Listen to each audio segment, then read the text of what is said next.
This is Coyote News. After Coach Todd Lee parted ways with the men's basketball team, 6 players entered the transfer portal, but 2 have returned to the roster.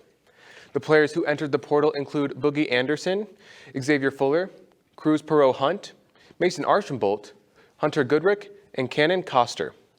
4 of the 6 players have found new homes. Anderson will stay in the Summit League playing for the Kansas City Roos. Fuller is going back home to Arizona to play for the Northern Arizona Lumberjacks. Goodrick is headed to California Baptist, and Coster will continue to playing his career in Florida at St. Leo University.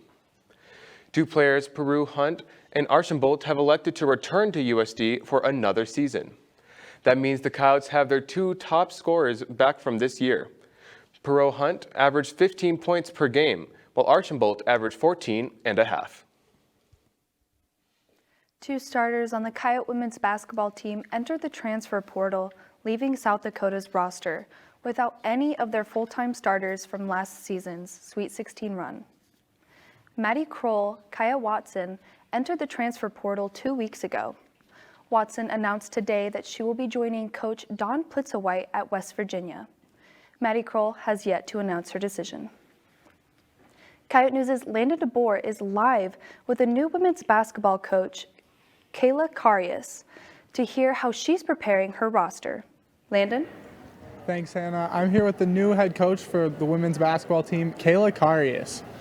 First and foremost, I want to say welcome back to USD. And as the viewers just learned, there are no full-time starters left from last season left on the team. How are you looking to fill that void?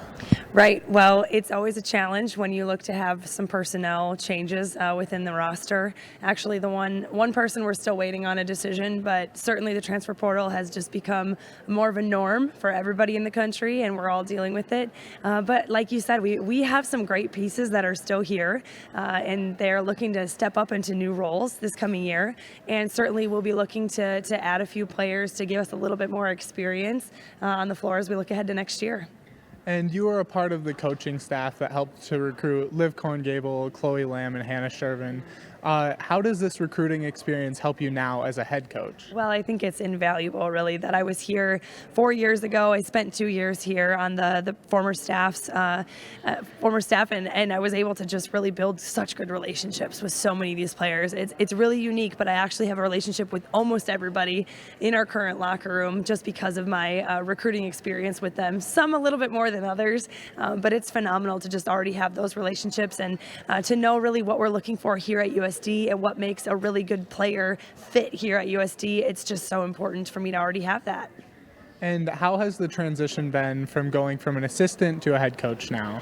Well, you're just in awe, really, of everything that a head coach has to take care of. But it's a whirlwind, but it's a fun whirlwind. That's how I keep kind of describing it. It's really everything I dreamed about. I've always wanted to be a head coach. And when you step into this spot, I think it's just fun. All the different things that you get to do every day and the people that you get to meet and interact with and just the leadership role that you have for your players and how important that is. We're not even talking on the court, X's and O's yet. So there's just so much that goes into it, but it's really been so much fun so far. And you talked a little bit about the X's and O's there. So the last couple of years, it's been a really defensive-minded team.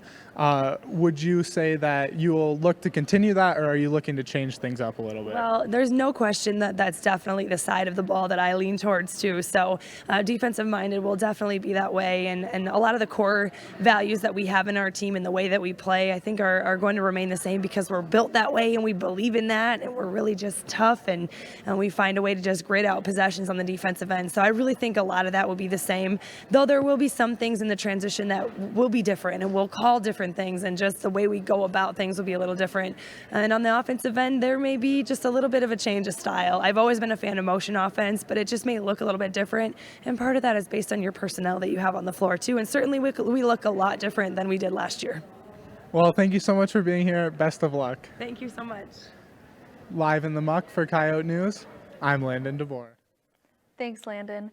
Coach Karius and the Coyotes will be back in action next November.